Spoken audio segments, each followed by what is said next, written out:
श्री सच्चिदानंद सद्गुरु साईनाथ महाराज की जय। श्री साई सच्चिद पारायणम अध्याயம் 18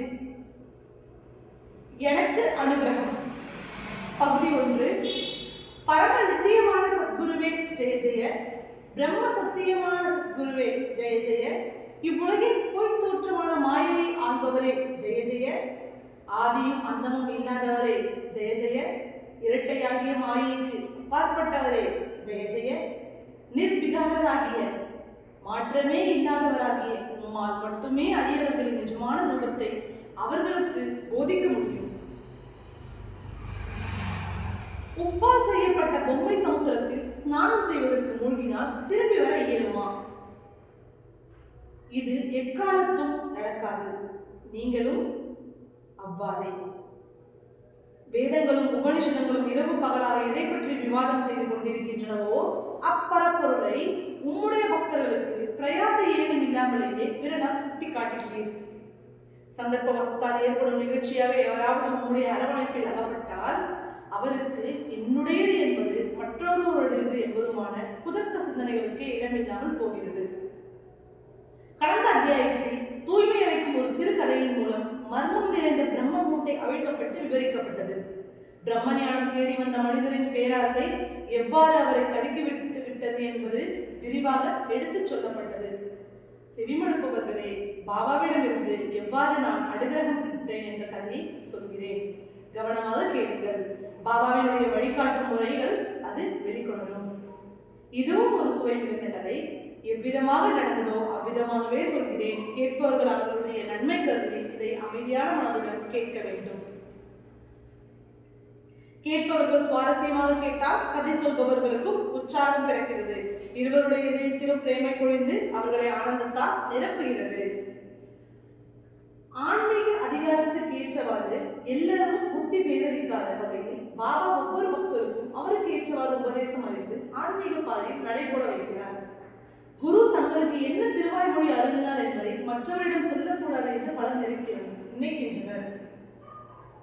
அவ்வாறு செய்தால் குருவின் திருவாய்மொழி பயனற்று போகும் என்று நம்புகின்றனர்.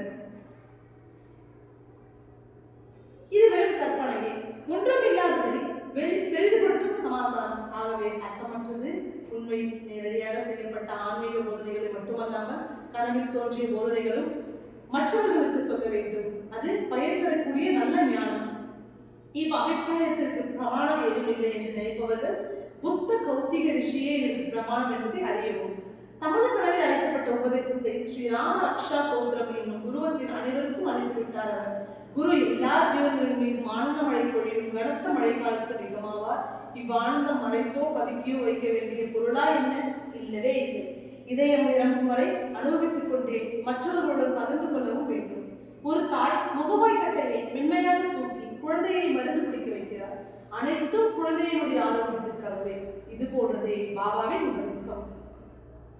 அவருடைய பாதை மர்மமானதோ ரகசியமானதோ அன்று எவ்வாறு எவ்விதமாக வழிமுறைகளை கையாண்ட பக்தர்களுடைய மனோரதத்தை அவர்கள் எதிர்பாராத விதமாக பாபா பூர்த்தி செய்தார் என்பதை மிக கவனத்துடன் கேளுங்கள்.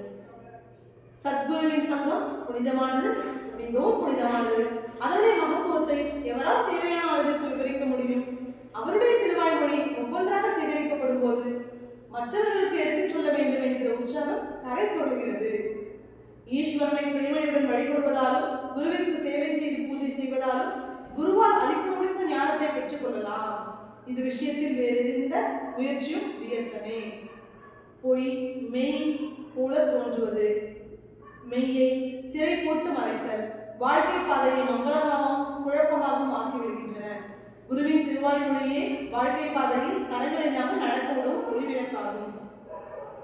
குருவே பிரதட்சியமான கடவுள். குருவே பிரம்மாவும் விஷ்ணுவும் சிவனும் ஆவார். உண்மையில் குருராயரே முழு முதல் கடவுள் ஆவார். குருவே அன்னை, குருவே தந்தை. குரு தேவர்களின் கோபத்திலிருந்தும் நம்மை காப்பாற்றும் சக்தியுடையவராவார். குருவினுடைய கோபத்திலிருந்து நம்மை காப்பாற்ற எவராலும் முடியாது என்பதை நன்கு அறிய. உலக வாழ்க்கையின் வழிகாட்டி குரு. கஷேத்திரரானதற்கு, புனித பயணத்திற்கு, விரதங்களுக்கும் தர்மம் எது அதர்மம் எது என்று அறிந்து கொள்வதற்கும் பற்றுப்பதற்கும் குருவே வழிகாட்டி. வேதங்களையும் உபனிஷதங்களையும் நமக்கு பிரவசனம் செய்பவரும் அவரே. புத்தியின் கண்ணை திறந்துவிட்டு மனிதனை அவனுடைய நிஜ ரூபத்தை காணும்படி செய்கிறார். மகா காருண்யமூர்த்தியான குரு சிஷ்யரின் பக்தியால் விளைந்த ஆவல்களையும் ஏக்கங்களையும் நிறைவேறச் செய்கிறார். இதன் பிறகு பொருளின்ப ஆசைகள் க்ஷீணமடைந்து, அதாவது அழிவடைந்து, சிஷ்யன் தூக்கத்திலும் ஞானத்தை பற்றி பேசுகிறான். குருவின் அருளால் விவேகம் வைராக்கியம் என்னும் இரட்டை பழங்கள் கைக்கு வந்து சேர்கின்றன. ஞானிகள் அடியவர்களுக்கு கற்பகத்தருவாவார். அவர்களுடைய புனிதமான சந்நிதியில் இருந்து கொண்டு பிரேமையுடன் அவர்களுக்கு சேவை செய்தால் சிரமமான முயற்சிகள் எதுவும் தேவையில்லாது செய்து விடுவார். ஆகவே எப்பொழுதும் ஞானிகளின் உறவை நாடுங்கள். அவர்கள் சொல்லும் கதைகளை கேளுங்கள். எல்லா பாவங்களும் ஒழிய அவர்களுடைய பாதங்களை வழிபடுங்கள்.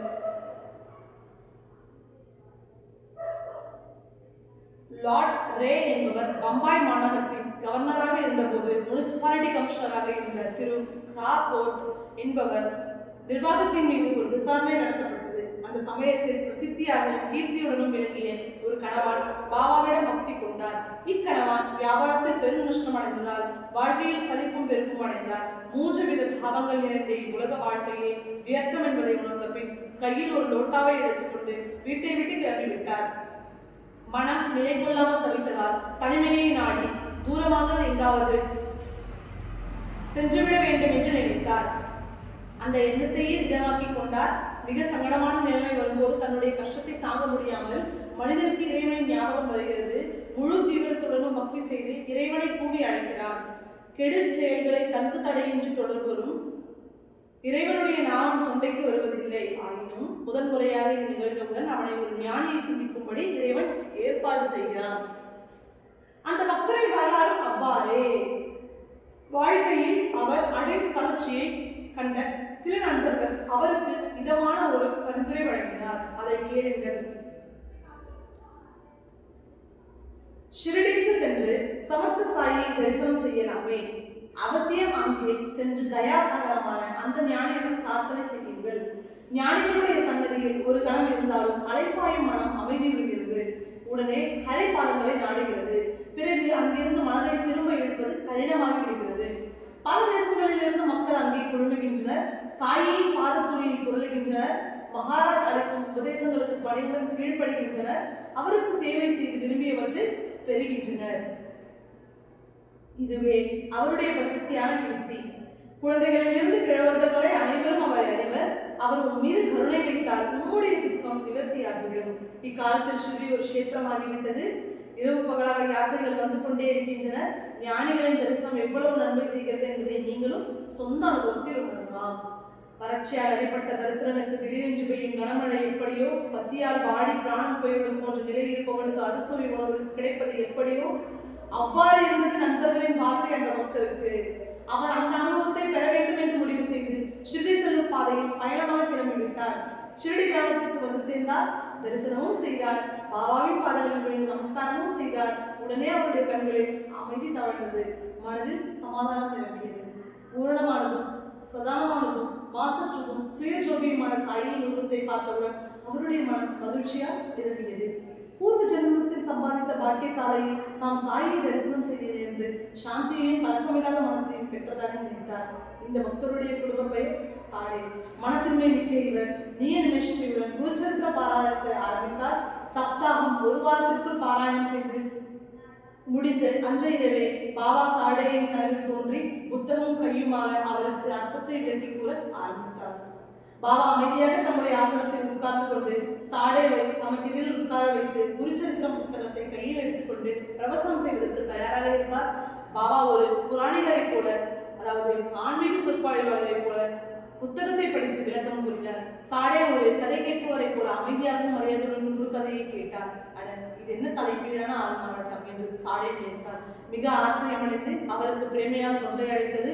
அஞ்ஞானம் எனும் தலையணையின் மேல் தலையை வைத்துக் கொண்டு புலனின்பங்களின் மேல் சாய்ந்து கொண்டு குரட்டை விட்டுக் கொண்டு தூங்கிக் கொண்டிருப்பவர்களை எழுப்பிவிடும் தயாளரே, இதே நிலையில் இருந்த என்னை ஒரு தட்டி எழுப்பி குருச்சரித்திரம் என்னும் அமுதத்தை ஊட்டினேன். கிருபாநதியே, இந்த காட்சியை கண்டு கொண்டிருந்த போது சாடே தூக்கத்திலிருந்து எழுந்துவிட்டார். தாம் கனவில் கண்ட காட்சியை விவரமாக காகா சாஹிப் தீட்சிதரிடம் சொன்னார். மேலும் அவர் கூறினார், காகா, இக்காட்சியினுடைய அர்த்தம் என்னவென்று எனக்கு புரியவில்லை. வேண்டும் என்று அவருடைய மனதில் என்ன நினைக்கிறார் என்று தெரியவில்லை. இதை பற்றி நீங்கள் கொஞ்சம் கேட்டு சொல்லுங்களேன். நான் ஏற்கனவே ஒரு சுற்று படித்தது போதுமா, அல்லது இன்னும் ஒரு சுற்று ஆரம்பித்து படிக்க வேண்டுமா? நான் என்ன செய்ய வேண்டும் என்று பாபா விரும்புகிறார் என்று கேளுங்கள். அப்பொழுதுதான் என் மனம் அமைதியடையும். நல்ல வாய்ப்பொன்றை பயன்படுத்திக் கொண்டு தீட்சிதர் பாபாவுக்கு சாடையின் கனவை விவரித்தார். பாபா, இந்த கனவின் மூலம் சாடைவுக்கு என்ன சொல்ல வேண்டும் என்று விரும்பினேன். இன்னும் ஒரு சப்தாகம் படிக்க வேண்டுமா, அல்லது படித்தது போதும் என்று நிறுத்திவிடலாமா?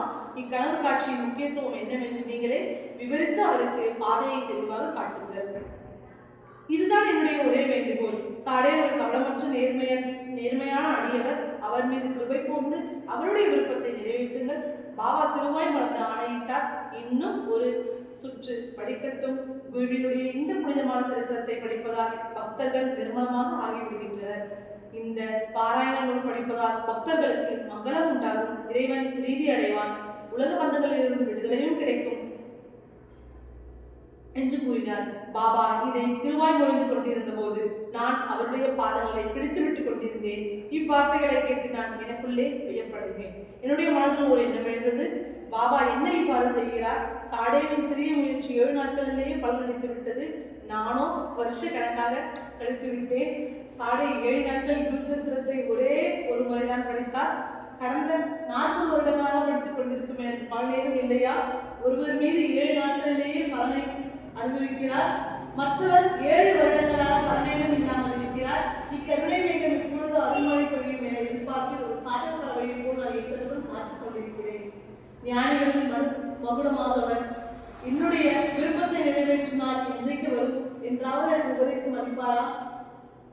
பக்த வத்சலரான சாயி என்ன அற்புதம் செய்கிறார் என்று பாருங்கள். என்னுடைய மனதில் வேண்டும் எழுந்த உடனேயே அவருக்கு அது தெரிந்துவிட்டது. என்னுடையது போன்ற அஞ்ஞானத்தினால் கோடிக்கணக்கான நல்லதும் கெட்டதுமான எண்ணங்கள் பக்தர்கள் மனதில் எழுகின்றன. பாபாவுக்கு இவை அனைத்தும் தெரியும். நம்முடைய மனமே நமக்கு விரோதி என்பதும் பரம விரோதி செய்ய நினைக்காத கெடுதல்களையும் உற்பத்தி செய்யும் என்பதும் எல்லோருக்கும் நிச்சயமாக தெரியும். மற்றவர்களுக்கு நமது எண்ணங்கள் தெரியாமல் இருக்கலாம். மகாராஜருக்கு உடனே தெரிந்துவிடும். ஆயினும் பரம கிருபை உள்ள சாயி நிந்தனையான எண்ணங்களுக்கு மன்னித்து ஒதுக்கிவிட்டு பெருந்தன்மையான நல்ல எண்ணங்களுக்கு நல்வாழ்வு வழங்கும்போது ஊக்கமும் உற்சாகமும் அளிக்கிறார். ஆகவே என்னுடைய எண்ணத்தை படித்தறிந்து கொண்ட பாபா என்னிடம் கூறினார். எழுந்திரும், போய் அந்த சாமாவிடம் 15 ரூபாய் வாங்கி கொண்டு வரும். அவரிடம் சிறிது நேரம் அமர்ந்து பரஸ்பரம் சம்பாஷணை செய்துவிட்டு அவர் கொடுக்கும் தட்சிணை வாங்கிக் கொண்டு திரும்பி வரும். சாயிநாதர் எனக்கு அருள் செய்ய கருணை கொண்டதால் தட்சிணை என்னும் சாத்தியில் உடனே சென்று என் சார்பாக சாமாவிடம் பணம் கேளும் என்று கூறினார். இவ்விதமான ஆத்மியை பிறந்த பிறகு எவருக்கு அவர் முன்னால் உட்கார்ந்து கொண்டிருக்கும் திமிர் இருக்கும். அது கீழ்ப்படியாத செயலாகிவிடும் என்றும். ஆகவே அனுமதி பெற்றுக் கொண்டு நான் எழுந்தேன். நான் உடனே கிளம்பினேன்.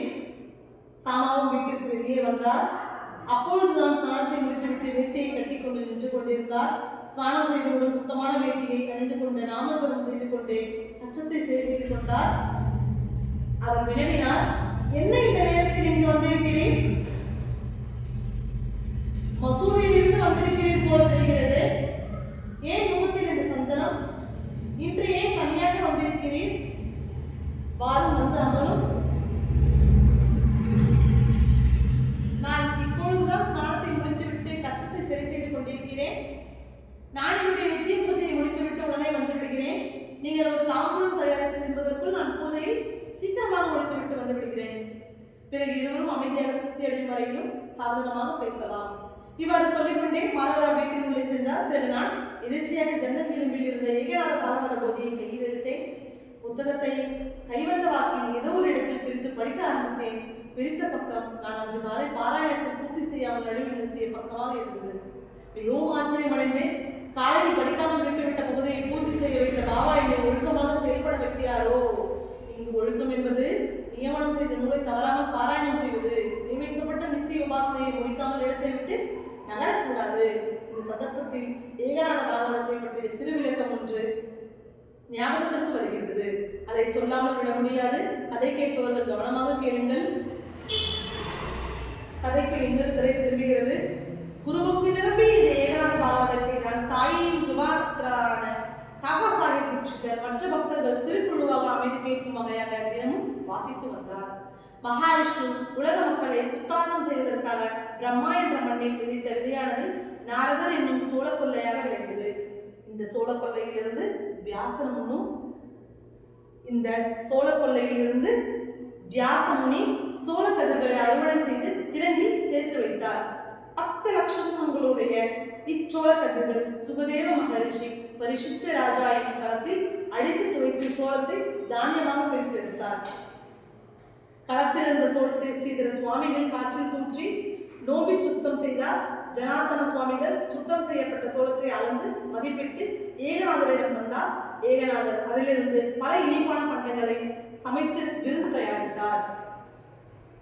இந்த ஸ்ரீமத் பாகவத புராணத்தில் 11வது காண்டம் பக்தியும் பிரேமையும் ஆனந்தமும் நிரம்பி வழியும் பாகம். ஸ்ரீ கிருஷ்ணன் விளையாடி லீலைகள் புரிந்த பிருந்தாவனத்தை போன்ற இந்த காண்டம் 32 அத்தியாயங்களை கொண்டது. இந்த பகுதியை தான் தீட்சிதர் தினமும் வாசித்துக் கொண்டிருந்தார். பகல் நேரத்தில் தீட்சிதர் இந்த உறக்க வாசித்தலை விவரிப்பார். இரவில் பாவார்த்த ராமாயணத்தை படிப்பார். அதுவும் குருவினுடைய ஆத்மையை தீட்சிதருக்கு ஒரு பிராமண நூலாக அமைந்தது. பக்தி பிரேமை ஆனந்தம் இவற்றின் சாரம் ஏகநாத பாகவதம் ஞானேஸ்வரியின் 2வது அவதாரத்தை போன்றது. ஏகநாத மகாராஷ்டிரர்களுக்கு அளித்த உருவம் கொள்வது மிகப்பெரியதுமான வரம். விடியற் காலையில் ஸ்நானம், நியம நிஷ்டையுடன் சாயி பூஜை, மற்ற தேவர்களுக்கும் தேவதைகளுக்கும் அர்ச்சனை, நைவேத்தியம், ஆரத்தி இவை எல்லாம் முடித்த பின் நிவேதனம் செய்ததால் சொற்பமான ஆகாரம் இவை இரண்டையும் மற்ற பக்தர்களுடன் பகிர்ந்து கொண்ட பிறகு தீட்சிதர் பயபக்தியுடன் போதியை படிக்க ஆரம்பிப்பார். பாகவதர்களில் உத்தாரமான துக்காராமை பண்டாரமலையில் ஏகநாதத்தையும் 1000 முறைகள் படிக்க வைத்த அக்காவியத்தின் இனிமையை யாரால் வர்ணிக்க முடியும்?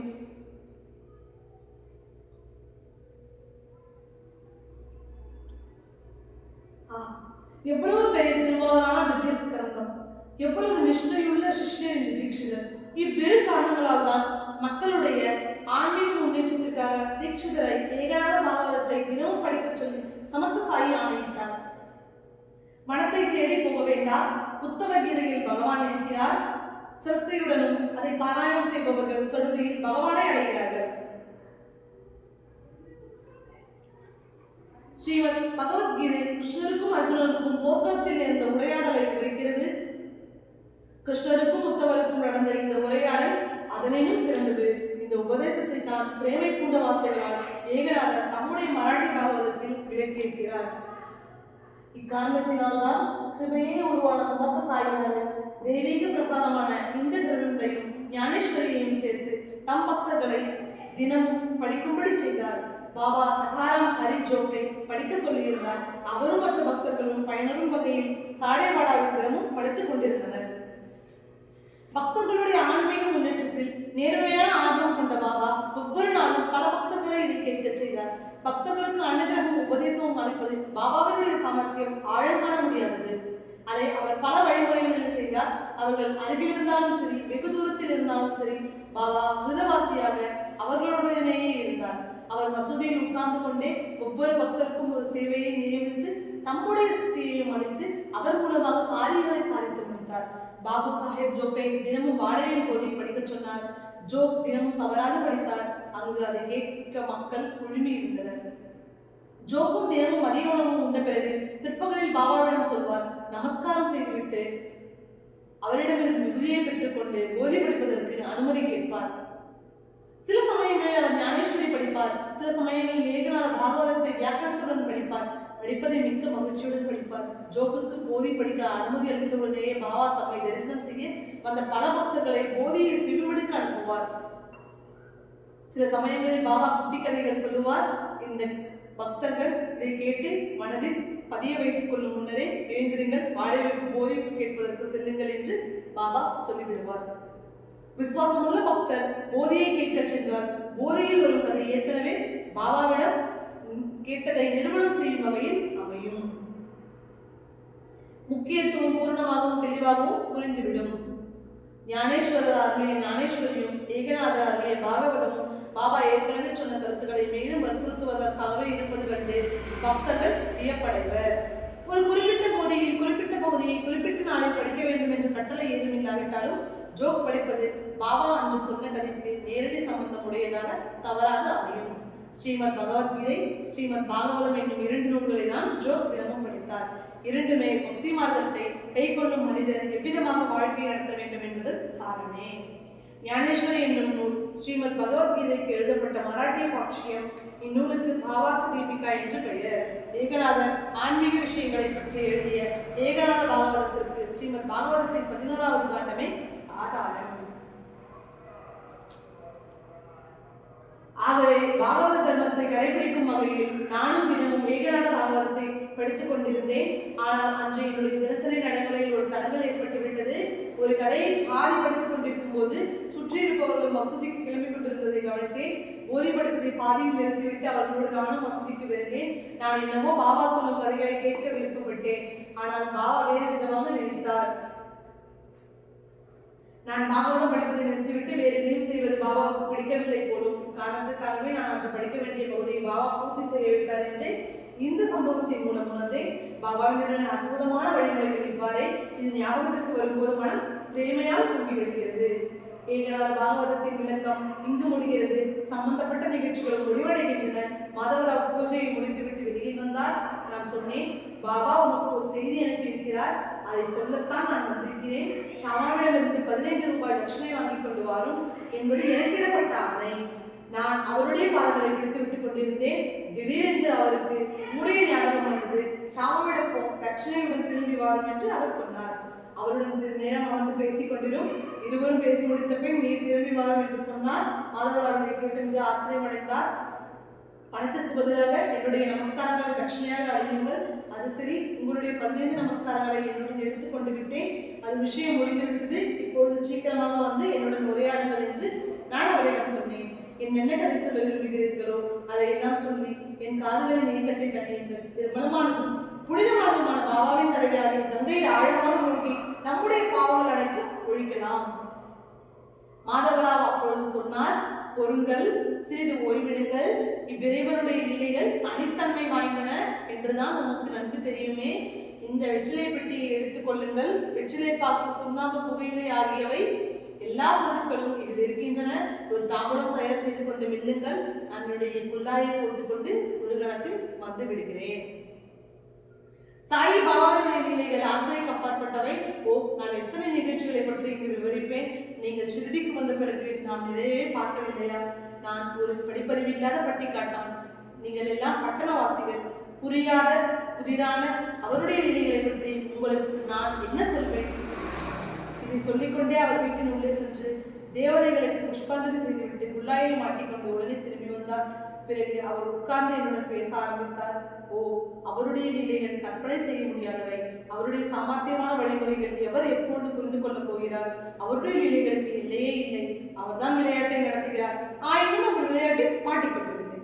ஒருவரை விட மற்றவர் உயர்ந்த அறிவாளிகளான நீங்கள் எல்லாம் அறிவு ஜீவிகள். கற்பனை கெட்டாத பாபாவின் வாழ்க்கையை பட்டிக்காட்டு மக்களாகிய நாங்கள் இவ்வாறு அறிவோம்.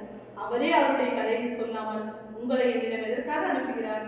அவருக்கு மாத்திரம்தான் அவருடைய வழிமுறைகள் தெரியும். அவை மானிடமானவை அல்ல. இத்தருணத்தில் எனக்கு ஒரு நல்ல கதை ஞாபகம் வருகிறது. ஆகவே நமது நேரத்தை உபயோகமாக செலவழிக்கும் வகையில் ஏதாவது பேசுவோம். என்னுடைய கண்ணெதிரிலேயே இங்கே நடந்த சம்பவம் ஒன்றை விவரிக்கிறேன். தம்முடைய மனதில் என்ன நிர்தாரணம் செய்து கொள்கிறோமோ அதை பாபா நிறைவேற்றி இருப்பார். சில சமயங்களில் பாபா மனிதனை எல்லை வரை இழுத்து விடுகிறார். அவனுடைய பக்திக்கும் பெருமைக்கும் கடுமையான பரீட்சையை வைத்து விடுகிறார். அதன் பிறகு அவனுக்கு உபதேசம் அளிக்கிறார். உபதேசம் என்கிற வார்த்தை என் காலில் விழுந்தவுடனேயே என் மனதுள்ளே ஒரு மின்னல் பாய்ந்தது. உடனே எனக்கு சாடேவின் குருச்சரித்திர பாராயண நிகழ்ச்சி ஞாபகத்திற்கு வந்தது. சாமானிடம் என்னை அனுப்பிய இந்த யோசனை மசூதியில் இருந்தபோது சஞ்சலம் அடைந்திருந்த என் மனதை அமைதிப்படுத்துவதற்காகவோ? பாபாவினுடைய வழிமுறைகள் விசித்திரமானவை. அப்படி இருப்பினும் என் மனத்தை உதிர்ந்த இந்த எண்ணத்தை நான் அமுக்கிவிட்டேன். ஏனெனில் கதையை கேட்க வேண்டும் என்ற ஆவல் அதிகமாக இருந்தது. அதை சீக்கிரமாக தவிர்த்துக் கொள்ள வேண்டும் என்று விரும்பினேன். பிறகு லீலைகளை பற்றிய கதைகள் ஆரம்பிக்கப்பட்ட போது பாபாவின் பக்த வத்சல அருள் வெளிப்போந்து என் மனம் ஆனந்தம் அடைந்தது. பிறகு அவர் இன்னும் ஒரு கதை சொன்னார். தேஷ்முக் என்னும் குடும்ப பெயர் கொண்ட பெண்மணி ஒருவர் இருந்ததாக சொன்னார். பெண்மணி திடீரென்று சாதுக்களின் சங்கத்தில் வாழ வேண்டும் என்று உணர்ந்தார். பாபாவினுடைய கீர்த்தியை கேள்விப்பட்டு அவரை தரிசனம் செய்ய வேண்டும் என்று தீவிரமான அவருடன் சங்கேன் இருந்து வந்த மக்களுடன் ஷிரடிக்கு வந்தார். சங்கம் நேல் புனேயிலிருந்து ஷீரடி செல்லும் மார்க்கத்தில் இருக்கும் நகரம். அப்பெண்மணி காசாபா தேஷ்முக் என்பவரின் தாயார் ராதாபாய் என்னும் பெயர் கொண்டவர். சாயி பாதங்களின் மேல் பக்தியும் விசுவாசமும் கொண்டு பாபாவை தரிசனம் செய்தார்.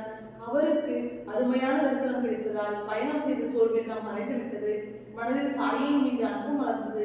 எதற்காக இங்கு வந்தோம் என்று ஞாபகமும் வந்தது. அவருடைய மனதில் சமத்த சாயை குருவாக ஏற்றுக்கொள்ள வேண்டும் என்றும் அவரிடம் உபதேசம் பெற்று பரமார்த்த மார்க்கத்தில் முன்னேற்றம் அடைய வேண்டும் என்றும் தீவிரமான ஆவல் இருந்தது. அப்பெண்மணி மிக வயது முதிர்ந்தவர். பாபாவினிடம் அளவு கடந்த விசுவாசமும் நம்பிக்கையும் வைத்திருந்தார். பாபாவிடமிருந்து உபதேசம் பெற வேண்டி மனதுள்ளே ஒரு உறுதி செய்து கொண்டார். பாபாவிடமிருந்து பிரத்யேகமாக காதில் மந்திர உபதேசம் பெற்று அவருடைய அருளுக்கு பாத்திரமாகாமல் ஷிர்டியிலிருந்து நகர மாட்டேன். அந்த மந்திரம் சாயினுடைய திருவாய் மொழியாகத்தான் வர வேண்டும். வேறு எவரிடமாகவும் பெற்றால் அது மித்திரமானது ஆகாது. புனிதர்களில் புனிதரும் ஞானிகளில் சிறந்தவருமான ஸ்ரீ சமர்த்த சாயி அவருடைய அருளுக்கு என்னை பாத்திரமாக ஆக்கிக் கொள்ள வேண்டும். இவ்வாறு விதமாக மனதில் நிச்சயம் செய்து கொண்டு அம்மூதாட்டி அனைத்தையும் பணத்தையும் நீத்து தம்முடைய உடலை வெட்டியாக பிடித்துக் கொண்டு அமர்ந்து விட்டார். வயது முதிர்ந்த அம்மையார் உபதேச மந்திரம் பெறுவதில் இருந்த சிரத்தையால் எல்லளவும் உணவும் உட்கொள்ளாமலும் நீரும் அருந்தாமலும் அப்படியே அமர்ந்திருந்தார். பாபா மந்திரம் உபதேசம் தரும் முறை உணவோ நீரோ அருந்துவதில்லை என்னும் விரதம் ஏற்று 3 நாட்கள் இரவு பகலாக உபவாசம் இருந்தார். மந்திர உபதேசம் பெறாமல் ஷிரடிக்கு வருவதும் போதுமான இருப்பதில் என்ன அர்த்தம் இருக்கிறது? ஆகவே நான் தங்கியிருந்த இடத்திலேயே என்ன ஆனாலும் சரி என்னுடைய விரதத்தை கைவிட மாட்டேன், முடித்தே தீருவேன் என்று உறுதியுடன் விரதம் இருந்தார். 3 நாட்களுக்கு அன்னபானம் இல்லாமல் தவமிருந்து அவர் களைப்புற்றார். மனமும் உடைந்து போனார். மாதவரா விசனமுற்றார். நடப்பது நல்லதற்கில்லை. மூதாட்டி மரணத்தை பற்றி கவலைப்படுவதாக தெரியவில்லை. இது நேரக்கூடாது, நிகழாமல் தடுப்பது எப்படி என்று யோசித்தார். ஆகவே அவர் மசூதிக்கு சென்று பாபாவுக்கு எதிராக வந்தார். வழக்கம் போல் மக்களுடைய நல்வாழ்வு பற்றி பாபா ஆதங்கத்துடன் விசாரித்தார். ஆக சாமா, இது என்ன செய்தி? எல்லாம் நலமாக இருக்கின்றதோ? அந்த எண்ணெய் வியாபாரி நாராயணன் தடம் புரண்டு என்னை மிகவும் தொந்தரவு செய்கிறான். மூதாட்டியின் விரதத்தை பற்றி அறிந்திருந்த ஷாமா கவலையுற்றிருந்தார். ஆகவே அவர் உடனே பாபாவை கேட்டார், இப்பொழுது என்னதான் செய்வது? மேலும் உம்முடைய இந்த மர்மந்தான் என்னவோ இறைவா, உம்முடைய நிலையை அறிந்தவர் யாரும் இல்லை. இந்த கிராமத்திற்கு ஒவ்வொரு மனிதராக வர செய்வோர் நீர் என்றோம். என்னை போய் செய்தி என்ன என்று வினவுகிறேன். இந்த வயதான மூதாட்டி ராதாபாய் தேஷ்முக் 3 நாட்களாக அன்னபானம் என்று வாடுகிறார். உம்முடைய அருள் வேண்டி உபவாசம் செய்கிறார். அந்த மூதாட்டி மகா அடம் பிடித்தவராக இருக்கிறார். ஆனால் உம்முடைய பாதங்களின் மீது இருக்கும் நிஷ்டையோ அசைக்க முடியாததாக இருக்கிறது. ஆனால் நீங்களோ அவர் பக்கமே திரும்ப மாட்டேன் என்கிறேன். ஏன் இவ்வாறு அவரை கஷ்டப்படுத்துகிறீர்கள்? ஏற்கனவே அம்மூதாட்டி உலர்ந்து போன கட்டையை போல இருக்கிறார். பிடிவாதவாகியும் அடவாதையாக உடனராகவும் இருக்கிறார். உபவாசம் தொடர்ந்தால் உயிர் போய்விடும் போல தோன்றுகிறது. அவ்வாறு நேர்ந்துவிட்டால் அந்த மூதாட்டி உபதேசம் பெற வேண்டும் என்று தீவிர அவருடன் பாபாவை தரிசனம் செய்து சென்றார். ஆனால் சாயி கருணை காட்டாமல் அவரை இறந்து போகும்படி செய்துவிட்டார் என்று மக்கள் பேசுவர். பாபா மக்கள் இவ்வாறாக அவதூறு பேசும்படி விட்டுவிடாதீர்கள். ஏன் அவருக்கு நீங்கள் பயனளிக்கும்படியான உபதேசம் அளிக்க மாட்டேன் என்கிறீர்? அவதூறு வாராதவரை செய்து விடுங்கள். அவருக்கு போராட்ட திறமை இல்லாமல் போய்விட்டது. துன்பப்பட்டே இருந்து போகிறார் மூதாட்டி. உங்களுக்கு கெட்ட பெயர் வரும். அவருடைய தொல்லை பிடித்த உபவாசம் எங்களுக்கு எல்லாம் கவலையை தருகிறது. துரதிருஷ்டவசமாக மூதாட்டி இறந்து போனால் பெரிய அசம்பாவிதம் முடியும். நீங்கள் கிருபை செய்யவில்லை எனில் உயிரை விட்டுவிட்டதாக மூதாட்டி அடம்பிடிக்கிறார். அவர் ஒன்றும் தேர்வார் என்று எனக்கு தோன்றவில்லை. நீங்களே அவருக்கு ஏதாவது சொல்லுங்கள். இந்த அத்தியாயத்துக்கு வந்துவிட்டோம். கேட்பவர்களுக்கு மேற்கொண்டு என்ன நிகழ்கிறது என்று அறிந்து கொள்வதில் இருக்கும் ஆவல் பிரேமை பொங்கும் அடுத்த அத்தியாயத்தில் நிறைவேறும். பாபா மூதாட்டி அளித்த பிரேமை மிகுந்த உபதேசமும் பரிந்துரையும் பயபக்தியுடன் செயல்படுத்தப்பட்டால் அஞ்ஞான அனைத்தையும் போக்கிவிடும். ஹேமன் சாயியின் பொற்கமல பாதங்களில் சரணடைகிறேன். கதை கேட்பவர்களுக்கு நமஸ்காரமும் செய்கிறேன். சம்சார சாகரத்தை எளிதாக கடக்க உதவும் திறமையும் பெறும் வகையாக இக்கதையை பயபக்தியுடன் கவனமாக செயல்படுத்த வேண்டும் என்று கேட்டுக்கொள்கிறேன். அடுத்த அத்தியாயம் பின்தொடரும். ஸ்ரீ சாய்நாதருக்கு அர்ப்பணம் உண்டாகட்டும், சுபமும் உண்டாகட்டும். ஸ்ரீ சத்குரு சாய்நாத் மகாராஜுக்கு ஜெய்.